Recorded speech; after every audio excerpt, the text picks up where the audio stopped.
दोस्तों, आज career guide के हमारे खास सेगमेंट में हमारे साथ स्टूडियो में उपस्थित हैं गुरुकुल कांगड़ी विश्वविद्यालय से कंप्यूटर साइंस विभाग के assistant professor doctor Mahendra Singh Aswal. सबसे पहले तो डॉक्टर असवाल, आपका आकाशवाणी देहरादून के स्टूडियो में हार्दिक स्वागत है। धन्यवाद। दोस्तों, आज का हमारा करियर गाइड का विषय है सुपर कंप्यूटिंग के क्षेत्र में रोजगार की संभावनाएं। डॉक्टर असवाल, सरल भाषा में अगर पूछा जाए तो सुपर कंप्यूटिंग क्या है और इसका इतिहास भारत में क्या रहा है? सुपर कंप्यूटिंग में जो फील्ड है सुपर कंप्यूटिंग का, इसमें अत्यधिक शक्तिशाली कंप्यूटरों का उपयोग किया जाता है जिनको सुपर कंप्यूटर के नाम से जाना जाता है। और ये जो सुपर कंप्यूटर्स हैं, ये जटिल समस्याओं को बहुत ही सीमित समय में उनका समाधान कर सकते हैं सुपर कंप्यूटर्स के द्वारा। और सुपर कंप्यूटिंग जो है ये एक हाई परफॉर्मेंस कंप्यूटिंग का एक रूप है जो बड़ी और जटिल गणनाओं को करने के लिए विशेष हार्डवेयर और सॉफ्टवेयर का उपयोग करता है। और अभी हम अगर देखें आज के टाइम में जो सबसे तेज सुपर कंप्यूटर है उसका नाम है एल कैपिटन, और जो यूएसए में लॉरेंस लिवरमोर नेशनल लेबोरेटरी में स्थित है। और इसकी जो स्पीड है वो 1.74 एक्साफ्लॉप्स है। जहां तक भारत की बात है तो भारत की जो सुपर कंप्यूटिंग यात्रा है वो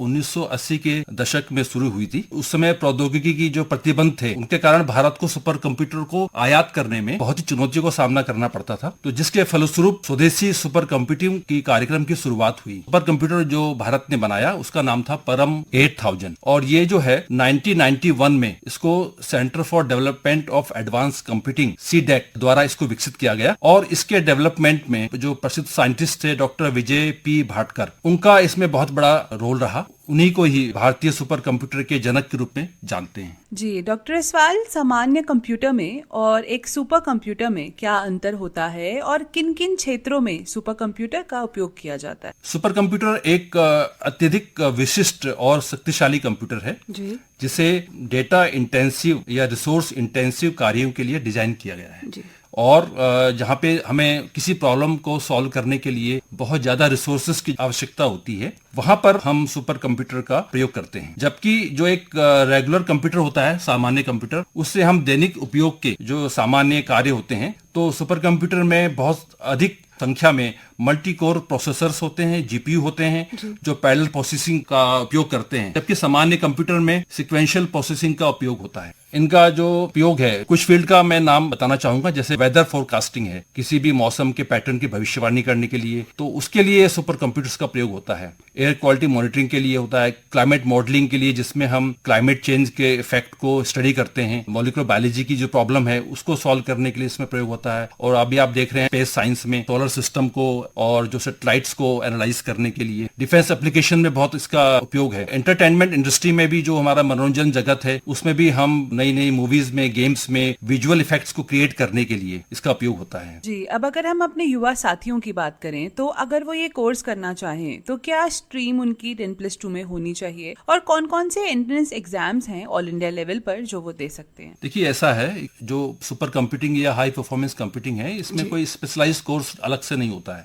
जो स्टूडेंट्स कंप्यूटर साइंस में, कंप्यूटर साइंस इंजीनियरिंग में बीटेक करते हैं, बीसीए करते हैं, बीएससी करते हैं या एमसीए कोर्स करते हैं, एमएससी कंप्यूटर साइंस कोर्स करते हैं, वो सभी इस फील्ड में जा सकते हैं। बीटेक अगर आपको कोर्स करना है, बीटेक कंप्यूटर साइंस में जाना है या बीटेक कंप्यूटर साइंस इंजीनियरिंग में जाना है, तो उसके लिए आपको जेईई का एग्जाम क्वालिफाई करना होता है ना, ज्वाइंट एंट्रेंस एग्जामिनेशन होता है जो नेशनल लेवल पे होता है जी। और यदि आपको बीसीए या बीएससी करना है तो इसके लिए आपको सीयूटी यूजी एग्जाम होता है, ये कॉमन यूनिवर्सिटी एंट्रेंस एग्जामिनेशन होता है, वो क्वालिफाई करना होता है। पीजी यदि आपको करना है, एमसीए या एमएससी कंप्यूटर साइंस में करना है, उसके लिए सीयूटी पीजी एंट्रेंस टेस्ट होता है, ये राष्ट्रीय स्तर पर पेपर्स होते हैं इन कोर्सेज के अंदर, सुपर कंप्यूटिंग और हाई परफॉर्मेंस कंप्यूटिंग से रिलेटेड होते हैं। उनको आप ऑप्ट कर सकते हैं क्योंकि वो कोर सब्जेक्ट भी हो सकते हैं, इलेक्टिव सब्जेक्ट भी हो सकते हैं, तो उनको ऑप्ट करके आप इस फील्ड में आगे बढ़ सकते हैं जी। और भारत एवं उत्तराखंड में ऐसी कौन कौन सी यूनिवर्सिटीज है जहाँ पे इस स्पेशलाइजेशन को किया जाता है? जो इंस्टीट्यूशंस हैं, जो हमारे राष्ट्रीय लेवल पे जो सरकारी गवर्नमेंट इंस्टीट्यूशंस हैं, सुपर कंप्यूटिंग और हाई परफॉर्मेंस कंप्यूटिंग से संबंधित कुछ specialised short term courses, certificate courses और डिप्लोमा कोर्सेज कराते हैं। सीडेक, जिसको मैंने नाम बताया, सीडेक के कई कैंपस हैं। सीडेक पुणे में है, सीडेक बैंगलोर में है, सीडेक मोहाली पंजाब में है और सीडेक नोएडा में है। तो यहाँ पर आप सुपर कंप्यूटर से रिलेटेड जो भी शॉर्ट टर्म या स्पेशलाइज्ड कोर्सेज कोर्सेज होते हैं, डिप्लोमा होता है, उसको कर सकते हैं। डिफरेंट जो IITs हैं और IISc बेंगलोर है, Indian institute of science Bangalore, वो भी इस तरह के कोर्सेज की सुविधा प्रोवाइड करते हैं। IIT रुड़की में इस तरह की फैसिलिटीज हैं, वहां से आप कुछ स्पेशलाइज कोर्सेज कर सकते हैं। और IIT रुड़की में एक सुपर कंप्यूटिंग लैब भी है जी, जिसमें परम गंगा नाम से एक सुपर कंप्यूटर वहां पे इंस्टॉल्ड है जी, तो उसकी आप फैसिलिटीज को वहां पे उसको यूज कर सकते हैं। जी। और अगर हम विदेश की बात करें तो विदेश में क्या स्कोप है पढ़ाई का, और क्या हम ओपन यूनिवर्सिटी या इग्नू के थ्रू भी इस चीज को कर सकते हैं? विदेश में भी तो काफी यूनिवर्सिटीज हैं, अमेरिका में है, ब्रिटेन में है और चाइनाज में है, जापान में है, जो इस तरह के कोर्सेज को रन करते हैं। जी, तो यदि आपके पास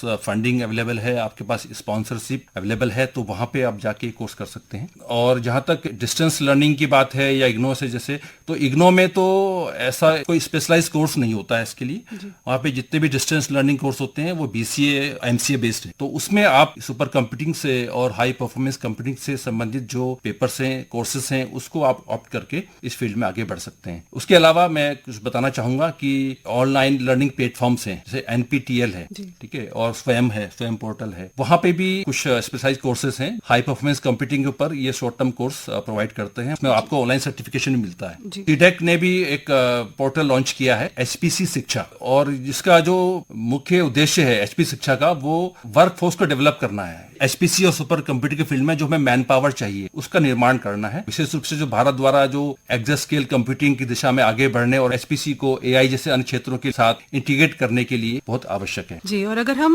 मास्टर्स और बैचलर्स की बात करें तो क्या क्या आप इसके अंतर्गत पढ़ाते हैं और क्या प्रैक्टिकल्स होते हैं बच्चों के इसमें? बहुत सारे जो टॉपिक्स जो कवर होते हैं वो है parallel programming, system administration, specialised areas like GPU programming with CUDA, OpenMP, MPI programming. तो ये सब टॉपिक्स और इसके जो प्रैक्टिकल्स होते हैं इसमें कवर होते हैं। सीडेक इसमें एडवांस सर्टिफिकेशन कोर्स प्रोवाइड करते हैं, PG डिप्लोमा प्रोवाइड करते हैं, और एक मास्टर ट्रेनर प्रोग्राम्स भी होता है, उसका सर्टिफिकेशन भी वो प्रोवाइड करते हैं। जी। और अगर हम करियर विकल्पों की बात करें तो भारत में या विदेश में क्या क्या करियर अपॉर्चुनिटीज हमारे युवा साथियों को मिल सकती है इस कोर्स को करके? कैरियर्स में अगर हम देखें सुपर कंप्यूटर्स में तो बहुत सारे ऑप्शंस अवेलेबल हैं। कल के जो युवा छात्र छात्राएं हैं वो different career options super computing field में इसको अडॉप्ट कर सकते हैं, जैसे कि HPC सिस्टम आर्किटेक्ट है, HPC इंजीनियर है, जो कि सुपर कंप्यूटिंग टेक्नोलॉजी के डेवलपमेंट में और उसके कंस्ट्रक्शन में इन्वॉल्व होते हैं, मेंटेनेंस में इन्वॉल्व होते हैं। You can become a software engineer of HPC and you can become a system administrator for HPC, you can become a data scientist, you can become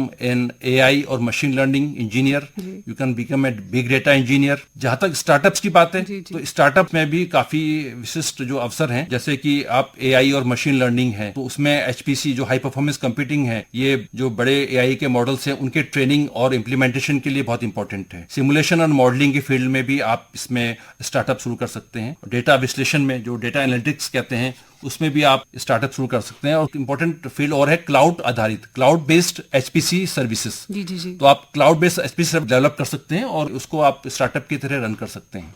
जी। और डॉक्टर इसवाल, आपके अनुसार क्यों हमारे युवा साथियों को ये कोर्स चूज करना चाहिए और आने वाले समय में सुपर कंप्यूटिंग का भविष्य कैसा होगा? मैं यहाँ पर ये कहना चाहूंगा कि भविष्य को ध्यान में रखते हुए आजकल के ऐसे युवा विद्यार्थी जिनकी इस विषय में रुचि है उनको HPC फील्ड में आना चाहिए। जी। आजकल हम देखते हैं कि we are living in a data driven world. हम हर क्षेत्र में AI का प्रयोग कर रहे हैं ना, आर्टिफिशियल इंटेलिजेंस का प्रयोग कर रहे हैं, और ये भी एक डेटा ड्रिवन टेक्निक है। जी। तो हम देख रहे हैं कि हर क्षेत्र में डेटा का विस्तार हो रहा है और भविष्य में किसी भी समस्या के समाधान के लिए एक बहुत बड़े डेटा सेट को प्रोसेस करने की आवश्यकता होगी। जी। और इसके लिए हमें सुपर कंप्यूटिंग या हाई परफॉर्मेंस कंप्यूटिंग की आवश्यकता होगी। जी। और आखिरी में आप अपनी तरफ से क्या गाइडेंस हमारे युवा साथियों को देना चाहेंगे? देखिए, आज का जो समय है वो टेक्नोलॉजी और स्किल्स का है। सरकार ने भी इस दिशा में डिजिटल इंडिया और स्किल इंडिया जैसे इनिशिएटिव को लॉन्च किया है। आजकल के जो युवा विद्यार्थी हैं, युवा साथी हैं, उनको मैं कहना चाहूंगा कि आपको अपनी अभिरुचि और क्षमता को पहचान कर किसी एक दिशा में अपने टेक्निकल स्किल्स का विकास करना है।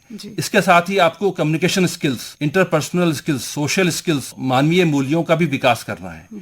तभी आप अपने कैरियर में सफलता प्राप्त कर सकते हैं और देश की उन्नति में भी सार्थक योगदान दे सकते हैं। जी। डॉक्टर इसवाल, हमारे स्टूडियो में आने के लिए और हमें सुपर कंप्यूटिंग के बारे में जानकारी देने के लिए आपका बहुत बहुत शुक्रिया।